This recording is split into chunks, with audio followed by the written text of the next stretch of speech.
All right. So I'm actually pretty excited to be moderating this panel. One, because as I probably mentioned several times to you over the last day or so, the statistics that came out of the breach report are pretty darn, the trust report, are pretty darn compelling. And I personally don't think there's enough people who understand the value of HITRUST, and now that we have some data to back it up, it needs to be shared far and wide. So this is a group of people, like if you've ever heard me speak and say, hey, I'm gonna bring this back to the really big brains that we keep locked in a room, this is them, plus Jeremy. So you don't get access to them very often, so the fact that we unlock the doors and let them out is pretty amazing stuff. So with that, I'd like to go down the line and have each one of you introduce yourself, please. Sure. That's a great introduction, Ryan. I don't know if I can live up to that, but my name is Vincent Benekers. I'm VP of Quality at HITRUST. Our quality department really oversees and governs the HITRUST certification process itself in order to maintain the integrity and the quality of the HITRUST certification. And we work really closely with our assurance group, who Ida is the director of. I'll let her introduce herself. Thanks, Vincent. A lot of you who are in the assessor firms, you've talked to me, so you get to see my face today. I'm Ida Mwaneki, the director of the assurance program. When you submit all your assessments, they first come to our team. So our team mainly manages the quality review for the work performed by the assessors, and we reperform that work, a percentage of that work. And everything we do, we work very closely with the quality team, which also keeps us in check, and we also leverage what the standard team does. And the standard team is headed by our VP of Standards, Andrew. All right, well, as Ida just said, I'm Andrew Russell, Vice President of Standards, and my team maintains the framework. That's really what we do. They keep me locked in a cage, as Ryan alluded to, and we issue out version after version. So I'm Bimal Sheth. I'm the EVP of Standards Development and Assurance Operations, and really what that means is I get the privilege of having these three big brains on my team, and also lead the academy. So for those of you who've been to CCSFP training or CHQPs, my team is responsible for developing that content and teaching those classes. Yeah, so they didn't do what they do justice, so I'm gonna add a little flavor and color on top of it. So if you think about the framework and how it's evolved, especially with version 11, I mentioned this yesterday in my pre-conference session. There was a lot of duplication in the framework when Bimal and Andrew inherited it, and they've done a lot of hard work to deduplicate the framework. So those 57 authoritative sources, these other standards, regulations, or frameworks, that's what Andrew's team is doing every single day. So they're looking at the framework, they're maintaining the framework, and they're trying to figure out where the framework will go in the future. Ida is, in my mind, the center of gravity for all things HITRUST. So her team is the one that's doing the really, really hard work every single day, working with you all to make sure that, one, your assessment gets through the QA process, but ensures that the rigor of the QA process increases the reliability of the certification ultimately on the back end. I'd like to say nice things about Vinny, but I really don't have anything else to say. I'm just kidding. Vinny's team is great. They've come in and Vinny and Bob have created not only a standard and enforced a standard, but they're actually pretty reasonable, and they have some flexibility in the things that they can do to make your lives a little bit easier. And I'm saying all these things because HITRUST historically has kind of been this black box that nobody really understood. And I feel very strongly that understanding the people and the personalities behind the scenes that are doing this work is really, really critical for us. And then last but not least, Bimal, by show of hands, I can barely see your hands, but by a show of hands, who remembers the 6 or 8 month wait for QA probably about 4 or 5 years ago? Yeah, well, Beamel's the one, obviously, along with people on his team, who fixed that problem. So these are it. Thank you. All right, I'm done patting everybody on the back. All right, so Vinny and Beamel, I wanna start with you. The trust report was released in April. There were some pretty compelling numbers and statistics that came out of that trust report. Why did we write the trust report? I can start. Yeah, really, we were looking for something to do. No, kidding.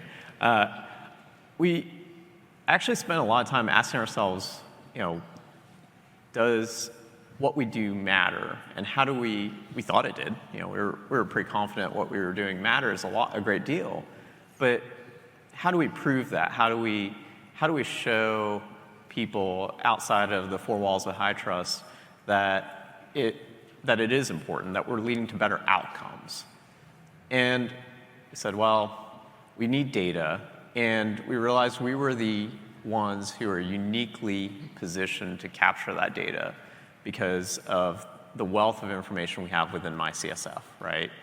So with a centralized repository for all the assessments, which is pretty unique in the compliance space, we could look at the data and see how our customers trended in terms of their cybersecurity outcomes.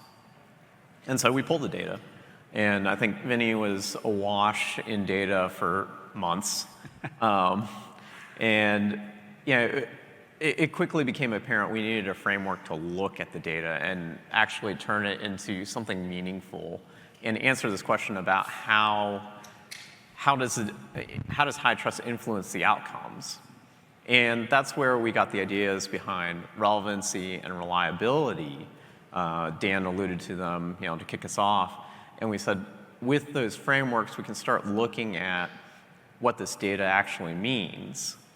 And it was surprising as we went through the data and we realized, yeah, when we looked at through the lens of relevancy and reliability, what we're doing matters a great deal. And that's where ultimately, the headline number came from, the 0.64% breach rate, to say, our customers tend to have significantly lower likelihood of being breached, and that is ultimately the outcome that all of you are trying to drive. And so, yeah, what we do matters a great deal because of the outcome, and we actually created a framework to look at it and say, how can we compare it to what else is out there? And that's what I think was the most important part of the trust report.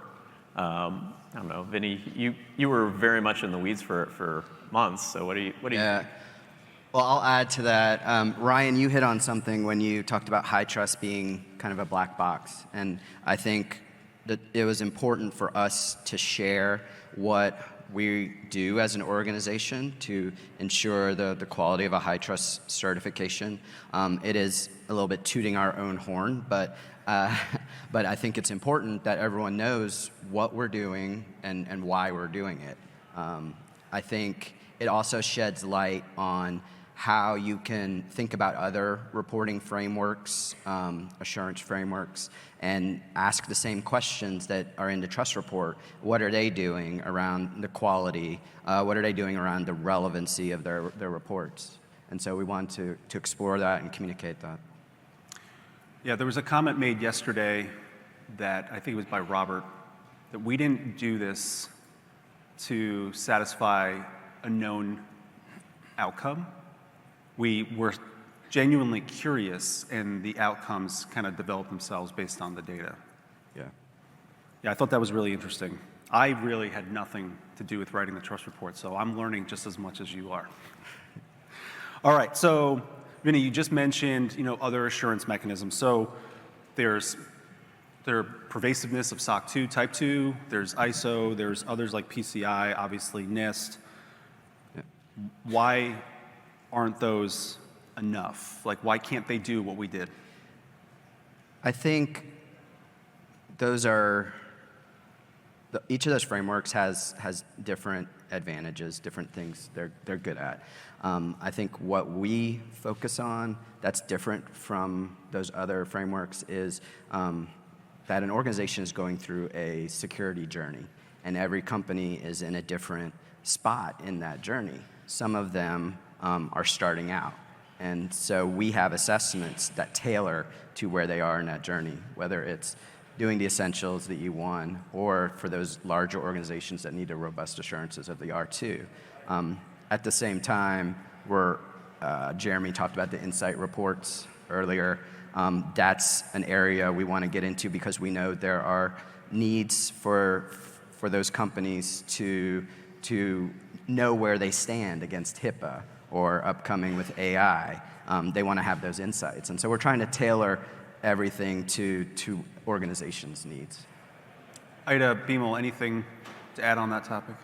I'll add that I think Dan touched on it earlier in regarding to relevancy, and some of these other frameworks, they say, okay, great, thank you for your report. Let's also give you this questionnaire that's supplemental. And we uniquely, because of our cyber threat adaptive and our work to incorporate threat intelligence data and be responsive to threats out in the wild, are positioned to offer something that is more compelling because we can make the argument that our reports and our assurance mechanism are based on actual data of threats in the wild. So it's not controls that we picked out of a hat, so to speak. There's actually some data behind it. And just adding what Vincent and Bimo just said, you can, if any of you has completed the HITRUST assessment or gone through the certification process, you can attest to the rigor of our quality assurance program and the processes we have in place that support the reliability of our report. So without even speaking to the other frameworks, we can back our framework and the assessment process and the quality reviews we have in place that would build that confidence with the relying parties or the organizations that are looking to certify their environment. So over the course of the last day or so, Andrew, coming to you, we've used the terms reliable and relevant pretty consistently. If you're playing the HITRUST drinking game, I would add that to the things that you should not be drinking on because we're going to say it a lot. Why is relevancy necessary? Like, why does it matter through the lens of some of those other assurance mechanisms? Thanks. So every company is different risks, whether it be industry or market they're in, different compliance needs. At the same time, within our framework, not all of our requirements are intended to be assessed against by every organization. For example, we have requirements around securing dial-up connections, which probably not applicable to a lot of organizations, but to some it's very applicable. So we recognize, unfortunately, that compliance budgets are limited, and so I think it's important that when you're spending money on a compliance effort, like in an assessment, that every dollar spent goes towards a requirement that actually addresses something that's relevant to your compliance needs. So, as a follow-up, like how do we build relevancy into our assessments? All three, arguably. Mappings. Yeah, so we do that through authoritative source mappings. It's also something you'll probably hear a lot, add to the drinking game bingo card. But right now, as of our last release, which was version 11.3, we're up to 57 authoritative sources. And that allows customers to take their assessment, which has an existing strong baseline of requirements, and then add on to that requirements that help them achieve other frameworks or regulations. And I think in version 11, we added on to the concept of threat-based assessments, right? So we not only are mapping to other standards regulations and/or frameworks, but we're actually ingesting threat data to define the control set. So there's this marriage, if you will, between compliance and security. Is that accurate? Am I saying all the right things that you told me to say? Yeah, that's cyber threat adaptive. And just before you ask what that is, so cyber threat adaptive is a process that we have on a recurring basis. Right now, on a quarterly basis, my team pulls data from Microsoft's Defender threat data. Now, Microsoft has already tagged this data to MITRE techniques using the attack framework. So then my team goes in and looks at that technique data, looks at the related mitigations, and using a mapping that we have from our framework to the MITRE mitigations, assesses the coverage of the threats in the threat data. So we're doing that on a quarterly basis. We've been doing it arguably for 2 or 3 years at this point. How many changes have we made? I think on the initial analysis, right at the very beginning of version 11, we tightened up about 2 or 3 requirements just to address a gap. And I think there was one requirement that you had to update automatically, but then there were systems that don't automatically update. So we enhanced that to say, or you manually update any systems that don't support automated updates. But outside of that, there's really not been any wild swings. Yeah, in my pre-conference session yesterday, that was a specific question. Are we missing whole controls, or is it sometimes just nuance in the elemental level that we're seeing? Yeah, I think that's what you're saying. Exactly. Okay. Ida, so on the other side of the coin, we just talked about relevancy. What do you think is most important when HITRUST employs the reliability, or that builds the reliability into the end report and ultimately certification for HITRUST? I'll say one of the most valuable programs we have in place is our quality assurance program and the processes we have in place. And if you've reviewed the trust report on page 9, we've outlined the 6 principles that guide that program. But mostly I want to highlight the one principle, integrity. The 6 principles are around transparency, scalability, which is being able to tailor the assessment, accuracy, consistency, integrity, and efficiency. For my area around assurance, the integrity principle is key. All of them work very well with our quality assurance program, but I would like to highlight the integrity part of it, because every assessment you submit does go through a rigorous review process.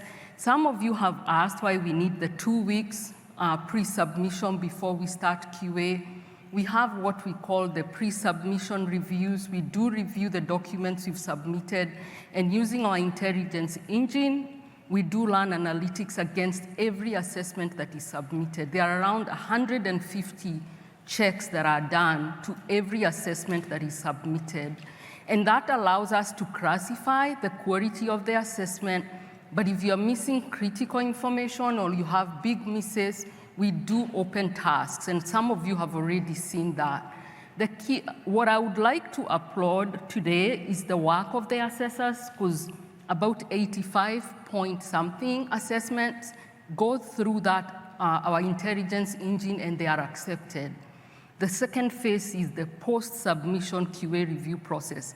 Here is where we talk to most of you. And we do review, one, in detail, the scope details you've submitted, because we want to understand that scope. We do review your NAs. All your NAs are reviewed. So for some of the assessments that have a lot of NAs, we review that in detail. We also run another analytics, so any identified minor concerns with analytics, we review that as well. And then a sample of the core, what we call core QA review, a sample of the requirement statements that was submitted. And with that, we are reperforming the assessor work. We do communicate with the assessor, and once we complete that, we go through the reporting process. Please note, every report that is published goes through management review and our quality review process. That's Vincent and Bob's team. And our goal here is to provide and publish high quality reports. Another fourth aspect of the program that you mainly don't see, but we do in the back end, every work the assurance team does is reviewed on a monthly basis by the quality review team. Just like we are reperforming and reviewing the assessor work, we have an internal team that reviews what we do. And for some of the assessors, we've come back with recommendations for your next assessment. All internally, we know how to train the internal teams better. We also have an independent advisory committee that does review independently what the quality review, the decisions being made and the processes in place for a high quality assurance program.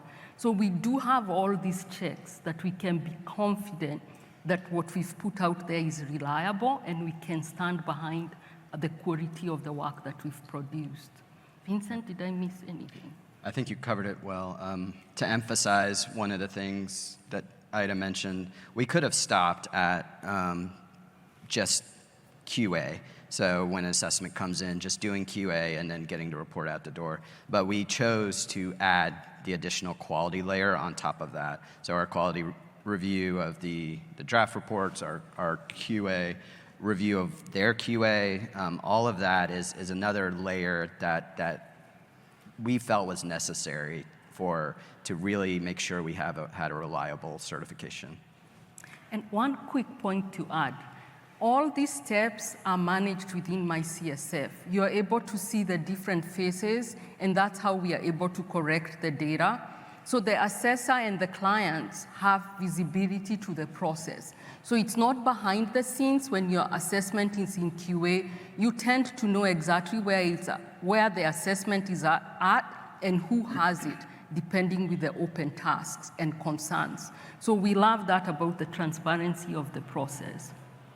Yeah, a couple of arguably unscripted comments that I'll add here is, what Ida just described, we have on every single assessment at minimum 6 QA levels, if you will. Some start with the actual entity being assessed and certified, and it goes all the way through what Ida and Vinny just described.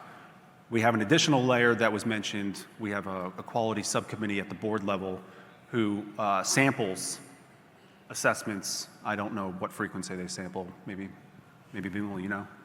They kind of provide the tone at the top, and they look at the direction we're taking the quality program to make sure that, think of it as influencing that direction to make sure we're aligned and we maintain the high quality that the market has come to expect. And they'll review results of some of the sample work that Vinny's team does around, we call it QA of QA, where Vinny's team has taken a more detailed look at a sample of assessments to make sure that assurance team has identified any issues and followed up appropriately. QA of QA, that sounds a lot more official than what I've been telling people. We have checkers who check the checkers who check the checkers, checking the checkers. Oh, yeah. Okay, I'm gonna have to remember that one.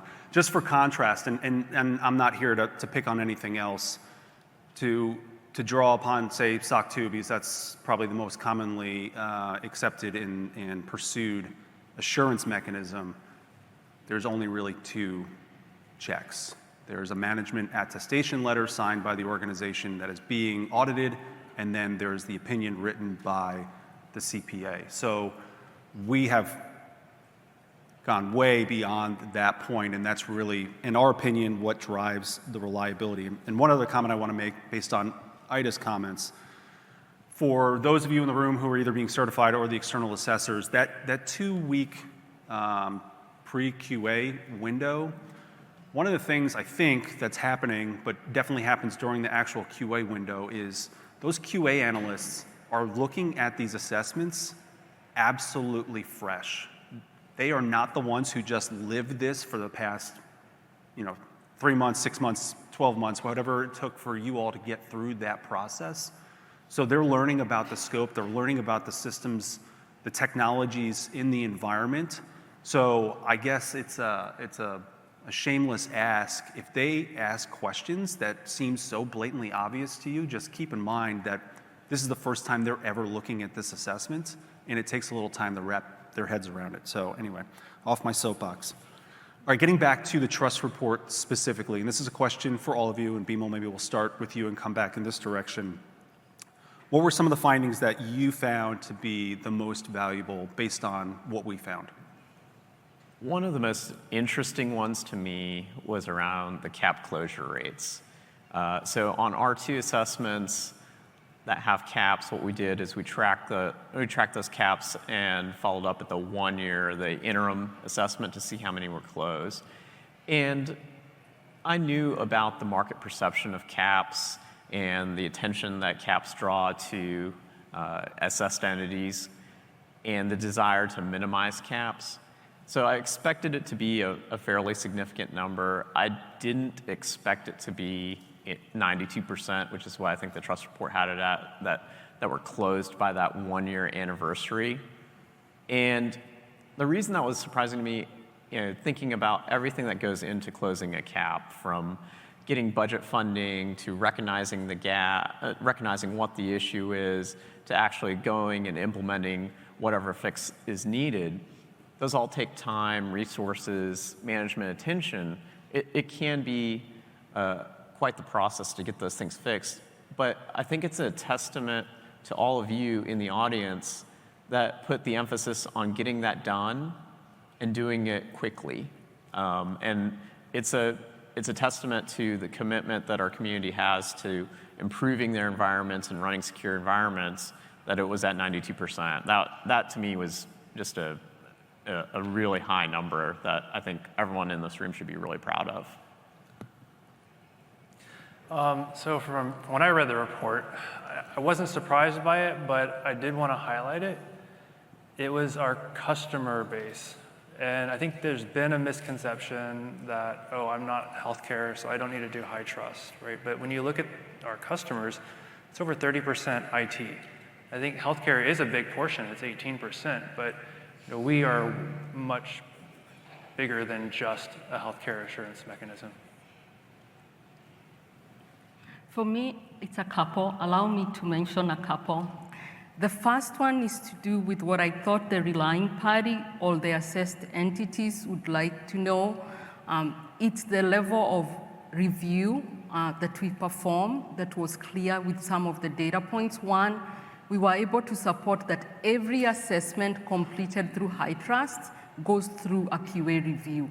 I think now we are able to support that.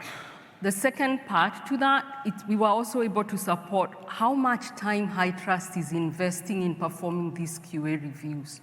That was a surprising number. If you look in the trust report in 2023, and I want to commend our internal team, we spent around 14,550 hours.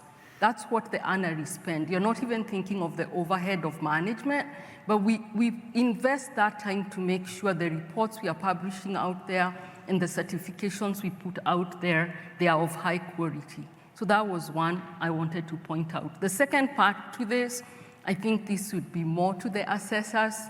Now you're able to know how long your assessments are in QA. We have an average number of days. Additionally, you can see where that assessment spent most of the time. The number of days with HITRUST, the number of days with the assessor, and if it went back to the client, the number of days with the assessed entity. And it's not just in the trust report. This is a metric you can see in my CSF during the QA review process. And then finally, the number of tasks that are opened, the average number of tasks that are open. I thought that's a good metric and a data point that we can appreciate the effort from the assessors, because then you can see those numbers go down. I guess I should talk about the metric that our session's named after. We finally got there.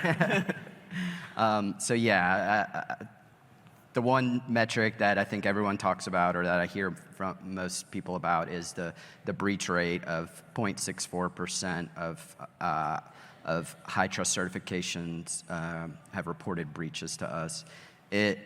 I think it's a testament to the value of a HITRUST certification, and it quantifies to me that the value of a HITRUST certification. I hear from people from time to time, from some of you in the audience, that HITRUST is hard. And I'm going to change that a little bit and say security, if it's done right, can be hard. What we try to do is make the process more efficient and easier for organizations so that they understand what they need to be doing in order to have a secure environment. And while we'll never completely eliminate the risk of having a breach, there's always that risk. We hope to lower it to a number where customers are confident that what they have in place is helpful. May I add one thing? Absolutely. I forgot one that is quite important. How many assessments are going into EQA? The EQA process, which I didn't mention during the legal, if there are pervasive issues with your assessment, it ends up with our quality team and it goes through a process called the EQA. We've seen the percentage of assessments per year go down. From at one point in 2021 or 2022, we were at 11%, and last year it was at 2.4%. So I believe that's also another data point that the assessors would be curious about and would like to know about. And I also want to appreciate our quality team for keeping us in check with that. So I actually am privileged to be a part of used to be a weekly meeting, I think, right? Maybe bi-weekly meeting? Yeah. To review all of the escalated QA assessments. And we have now moved to that meeting is as necessary, which I think is a testament to the whole community. Going from 11%. All right, yeah, let's do it. Let's get in there. To now that we don't, right now, I think we have 0 and we haven't had any for the last probably several months, right? We still have them from time to time, but we've gone down from, like you mentioned, in 2021, 11% of assessments going to EQA, to last year, it was at 2.4%. This year, we're at 1.2% of assessments are going into EQA. Love it. So, and like Ida mentioned, I think it's really the work of the assessors, the high quality work that they're putting in before they submit the assessment. So appreciate all that effort. Okay, Ida and Vinny, Ida, you specifically mentioned, hey, the assessors would be interested in this data point within the trust report. Are there any other data points that the two of you would say that the external assessors would be specifically interested in, beyond what you've already mentioned? Outside of what we mentioned on the EQA side, I would say in order to be an external assessor, I think we calculated they have to spend a total of 140 hours going through HITRUST training across all their practitioners that they need to get trained. So I think that's important for customers and relying parties to know is that it's not, you don't just apply and become external assessor. You have to put forth a lot of effort and training before you can become one. I think the 3 I mentioned covers most of what we are talking about, because the most important thing, can assessors measure how their quality performance is and how they are growing? And the key one is how quickly we are producing the reports or clearing QA, the quality of assessments submitted, not entering EQA. And so I think I mentioned all the ones that we continue to look for them, but for the data points at this point, I think it's those 3, including the number of tasks. Okay, so Vinny, we published this report in April. My phone blew up, my inbox blew up, and people were like, there's no way 0.64% is real. Like, help them understand, like, how did we come to that? Because it seems honestly too good to be true. Like, what are we doing to generate that data? Yeah, so I think we have 3 places where we get breach data from. Number 1, when an organization submits their assessment to HITRUST, they agree as part of their submission that if they encounter a breach during their certification cycle, they must contact us. Once they contact us, we review the situation with them and identify were there controls that were not operating, does any remediation need to take place, and we'll take those next steps. The second area where we get notifications from is from the external assessor. When an organization performs an R2, they have to do an interim assessment at their 1-year anniversary, and during that interim assessment, the external assessor works with the customer to identify if they've had any breaches over that cycle, and then they would need to report that as part of the interim. Thirdly, us as an organization, we proactively look through news reports when we hear of breaches that have impacted known customers. We'll reach out to understand if it involved the certified environment and if there's any actions that need to be taken place there. So I think we're comfortable with the number that's been reported to us, that it's fairly accurate. I would say even if we were off by, even if there were a few organizations that had breaches and we missed them, I don't think it would materially impact that 0.64%. I think anything under 1%, 2% is really good compared to the market itself.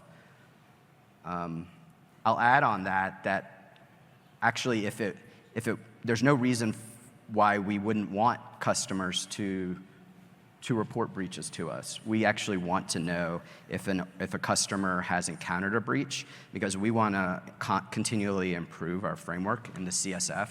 And so we want to know is there a gap in the CSF that we need to address? Is there a new threat out there or a new risk that's not being addressed within our assessment? So we are open we want to have those discussions so that we can constantly improve. This is why I had nothing nice to say about you, because you just stole my comments. That was my follow-up. Is that we don't want to take certifications away. We actually want to evolve and learn. So anyway, I'll find something I like about you. All right, Bimal. 0.64, pretty compelling stuff. HITRUST has been dubbed a lot of different things, but we still have organizations within our customer base that are breached. How do we reconcile our messaging with the fact that organizations are still being breached?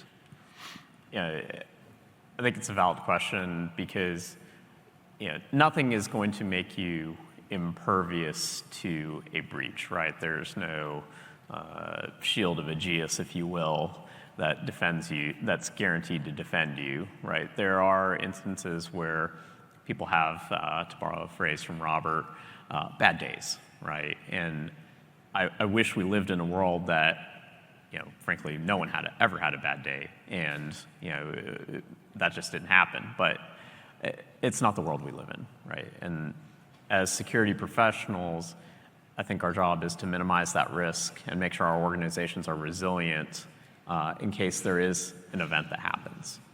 And so I think the HITRUST assessments allow you to, one, demonstrate that you have sufficient controls in place to hopefully prevent a breach, but also the resiliency to recover from one in case you do have that bad day.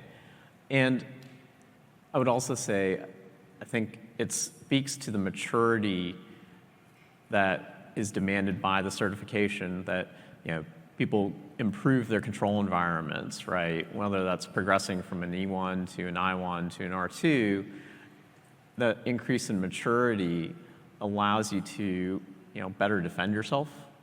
And I think that's really what drives that lower breach rate, and candidly is why the numerator is so small for the 0.64. I think in this statistic is constantly changing, but the most recent statistic I saw across all industries is roughly a 53% breach rate. So pretty compelling stuff. As Vinny, as you mentioned, even if we were off by, say 15%, I still think we're way above the industry average. So, so Vinny, Ida, and Andrew, was there anything in the results of doing the analysis that drove changes in what we're doing or we're planning to change based on the data? Yeah, I can go first. So yeah, we're actually going to release a new assessment type. It's going to be the combined assessment. And what it's going to allow is for customers on the E1 or I1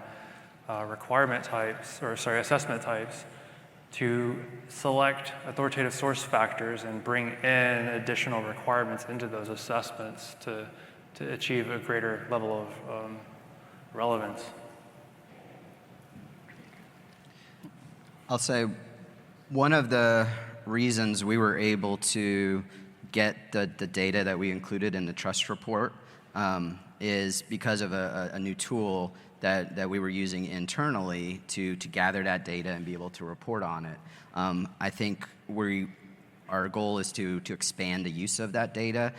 So one of the initiatives I've talked to assessors about is we're working on providing assessor performance reports, which is going to explore in more depth how they're performing related to QA, so the QA days, if they've had scoring changes in QA and different areas that we want to report to them so that they understand where they might be able to improve as an assessor so that we're continually improving the quality of our assessments.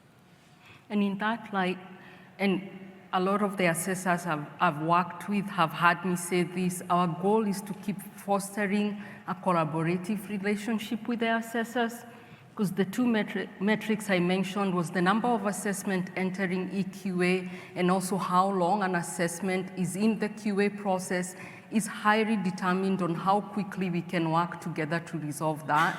And our goal is once you submit your assessment, it's high quality work, easy to reperform that work. You don't even notice the HITRUST team looked at it, but we can support that we did review that. So we've continued to have those meetings with the assessors. I've told a few of you, and I'll say it here, if you have an assessment in QA and you're not getting it cleared quickly, we can schedule a meeting with our team and we are able to clear that. So a lot of that, the changes is just working more closely with the assessors and opening the door for them to reach out during field work or planning. So once they submit it for QA, it's such a short amount of time before it gets to reporting. So sticking with the three of you, so we released the breach report in April. It was based on 2022, 2023. We're now 10 months into 2024. How are we trending this year based on your respective areas? So maybe starting with the breach data, I would say we're trending the same as we reported previously. When I last looked at the numbers, it was at 0.54%, so actually a little lower, but I would say materially it's the same. So even with the publication of the trust report, the additional probably notification that to make sure customers are aware they need to report breaches to us, we haven't seen an uptick in the breaches that have been reported to us. So it makes me even more confident in that number. Yeah, it's interesting because I talked about the 0.64, I don't know, been at conferences every week for the last month, I feel like. At some show I was at, and someone said, well, how's it doing this year? Because you guys must be a target now. Right. And I don't know if that's happened yet. Fingers crossed. Yeah. I'm sorry, Andrew or Ida, any thoughts? Yes, I just want to recap what Vincent mentioned earlier. The number of assessment entering EQA, it's trending very well in 2024 from 2.4 to 1.1 or 1.2 in 2024. So that's really good. The numbers I don't have, but from my internal metrics, I can mention the number of days in QA continues to go down. They've not been increasing. So that's still a great job to both the assessors and the internal team. Yeah, so I'm sure you all have a copy of the trust report ready to go right now. But if you look at it, it says that we have 44 sources, and as we've been talking about, we're actually up to 57 sources, which is a 30% increase since the issuance of that report. And I think a lot that is enabled by the investment that HITRUST has made in the tooling for my team to continue to add and refresh our authoritative sources to achieve that level of relevance. But it's going to continue. We have 11.4 that's about to come out. I think you just heard Jeremy talk about it in the last session, and it's going to have even more sources and more refreshes to it. Love it. So Vinny and Bimal, there's a 2024 trust report. Someone's calling me. How insensitive are they?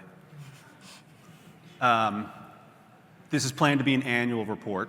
So we're going to release it each year, do the analysis each year. What can we look forward to in next year's report?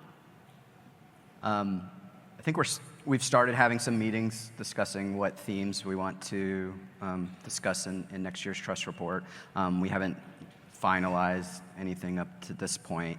I would say where in the last trust report we kind of boiled the ocean and covered everything that we do as an organization, and that was by design, that was intentional. We wanted to make sure to cover all that. I think in next year's trust report, you'll see more depth in certain areas, perhaps around our framework itself and how requirements get into the framework.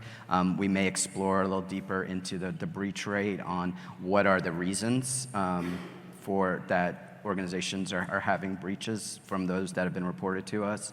I think we're in a unique position where we have some of that information that we might be able to share. I think we'll look, one of the things that really intrigued me was kind of whether I1 cap closure rates would be the same as R2. And I think now with the kind of a year of rapid research under our belt, we can look at that and start seeing what that looks like and see if there's a difference between assessment types. Also looking at kind of the size of scoring changes. So, a 25-point change might be significantly different than a 50-point change. As assessments go through QA, those are a few things that we've bounced around.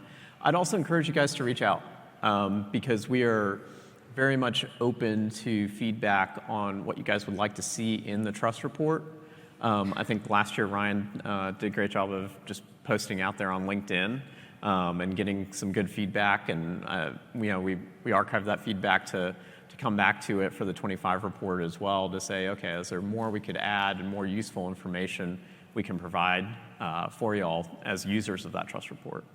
Great. Now Bimal's on my list because now you just stole what I was going to say. You two, stay on the up and up.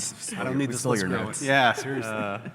So I will be putting stuff out on social media when we get to the point where we start to get a little more detailed. So feel free to reach out and tell me, hey, it would be great to see this data point, or it'd be great to understand X, Y, or Z. So as Bimal mentioned, we probably more now than ever are really open to collaborating and understanding what's important to you all to help shape the things that we're doing. So with that, I think we're ready to take some questions if there are any. I don't know if we have a microphone ready. We got somebody over here.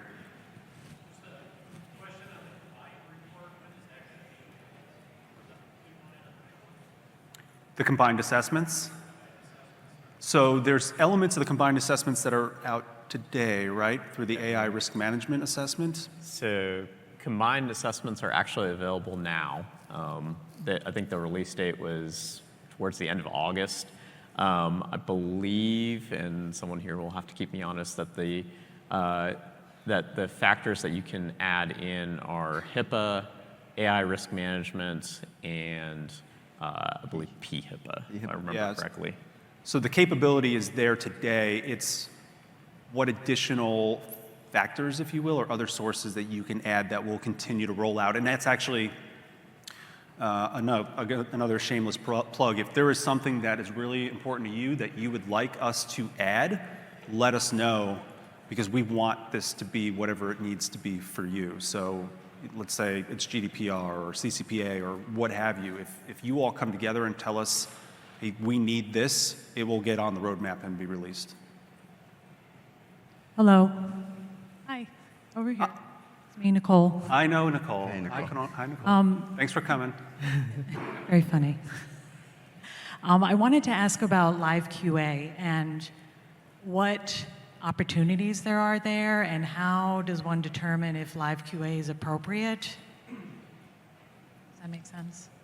Did you hear that? No, I didn't hear the question. It's about live QA. Oh, Live QA. and you want me to address the live QA a little bit? Yeah, so Okay. we'd like, Maybe who's is there an eligible? opportunity for us to be able to use live QA on a consistent basis, or is it more kind of common for an organization who doesn't want to upload to my CSF portal? What are the kind of the stipulations to be able to go and use live QA as an option? Great question, Nicole. I've received that question on email from assessor firms, and live QA is available. It's an option we've availed for assessed entities that do not want to upload their data due to either regulatory or confidential privacy reasons. But it's also available for assessors that may not have uploaded the data. One thing I'll mention, it takes more time for us, and it also takes more time for the assessor firm, and it's much quicker if you've uploaded the data, if you have it, for us to independently sample and reperform your work. So the function is available. You just have to make sure you've presented the test plan to us that have the details. You have to link all the evidence names, so it doesn't preclude you from providing the evidence names as well. You may not have, my CSF has the functionality to do that without uploading the data. So I've said a lot, but I'll summarize it this way. It's available. The function is there in my CSF. I just want to emphasize it may take a little more time with the assessor and the internal team. There is usually efficiencies if you've uploaded the data and you have the choice to do that. But for one reason or another, if the assessor team wants to do a live QA, you just let us know during check-in. And as part of our analytics, if we notice your assessment didn't upload a certain number of documents, you may get a task from us asking, were you intending to perform a live QA? So it's there and it's available. And the assessment handbook contains a chapter on live QA that talks about those requirements and the process itself that you'll go through as part of live QA. Yeah. Good question. All right. I get a question on the combined assessments. So right now we have the HIPAA that can be added to I1 and E1, but the HICP is not there yet. And it seems as though the E1 and I1 already have some of those cybersecurity practices that are in HICP that would make it kind of a no-brainer to be released alongside with the HIPAA. And considering the changes people are expecting in HIPAA, when can we expect that HICP to be rolled out in time for clients to at least combine that with HIPAA, or at least have a more balanced view of whether to do both? Or is the E1 and I1 already including some of those? Jeremy wants to answer. So we're talking about hiccup or HICP. Hey, When is Ryan. that going to be added? Hey, I hear Ryan. hiccup, so. So this is so near and dear to my heart. I'm not on stage, but I thought I'd answer anyway. So HICP is certainly, so healthcare industry cybersecurity practices, I think I got the acronym right, really great source of documentation and guidance for setting up a security program. It is mapped as an authoritative source inside of the CSF right now. It has been for a while. I think we did a refresh to the 2023 version really recently. If not, it's coming out 11.4, but it's the latest and greatest. And so to add on like a compliance factor to an E1 or I1, the requisite is it's got to have an accompanying insight report option. And so we've said which factors should we extend the insight reports to next. And HIPAA has been discussed as a possibility internally for a while. And so what we need is sort of the nudge from this group and the rest of the ecosystem to say, hey, this is especially helpful and important to us, be it HICP or, I don't know, HHS cyber performance goals or what have you, so that we can have sort of that momentum internally to make sure we prioritize that. But there's no reason we couldn't do HICP next after GDPR, et cetera. So it's a great question. And hopefully that's consistent with you guys' perspective. Anything else to add on stage? And sorry for not being on stage and answering that. Anybody want to call Jeremy a liar? No. Any other questions? All right, so I'm Chandra Kishore, and my question is related to the different industry segments that you referenced that participate in HITRUST. With respect to that, is there data available or published that we can look at to show which certifications each of the industry groups participate in currently? Repeat that last part one more time. So we have the wheel of all the different industries that are in the customers. Yeah. How do we tie that to the assessment types that they are selecting? Thanks, Ryan. No, that's a good, valid point. I think that's something we can. I think that's on a 2025 report. Yeah. Okay. It's a good suggestion. I don't have that data right now, though. I mean, truthfully, the E1 is still pretty new. The I1 is still pretty new. So Yeah. my guess is the R2 will be the overwhelming one. But maybe in 25, since there's so much growth, if you will, in the E1 and the I1, that it'll be a little more spread out. What about going to the next level of GDPR versus HIPAA versus AI and being able to see it that way? You mean as far as who's selecting those based on the assessments or in general? Among different industry segments. I think we can, I think there's a lot of different ways we can try and slice the data and look at it and see based on how we slice the data if there's something relevant to report based on those numbers. Yeah, if I were to guess, there probably isn't going to be a lot of those factors selected because people try to make their high trust assessments as small as possible. But maybe I could be wrong. We'll see. I think it's another good data point. Yep. I think there's another question over here, right? No? There's one back here. Hey, so question around inheritance. Is there a day where, as you scope an object, inheritance will automatically be applied, partial, full percentages, instead of going through the approval process? Jeremy, you want to answer this one? I know I say that because Jeremy's been trying and figuring this out for like 2 years, so it's on the roadmap. Thanks for the question, Andrew, on inheritance. The answer is no. There won't be a scenario where inheritance is sort of magically applied to the assessment because the way we've kind of determined the allowable inheritance percentages, in other words, is it fully inheritable or somewhat inheritable, partially inheritable, or not at all, is sort of an allowance for different use cases. And so, like if you've got many platforms and only one platform's built on a platform as a service and the rest aren't, your percentage of inheritance might be different than a one platform assessment that is fully built in the cloud, right? And so it's difficult without the context of the scope of the assessment and the nature of cloud services used, whether it's IaaS or PaaS, et cetera, there wouldn't be that level of automation. And I think it's reflective of there's no substitute for really understanding the environment from the assessed entity's perspective and the assessor's perspective. So it's sort of by design to help ensure that we're getting the right mix of inheritance applied there.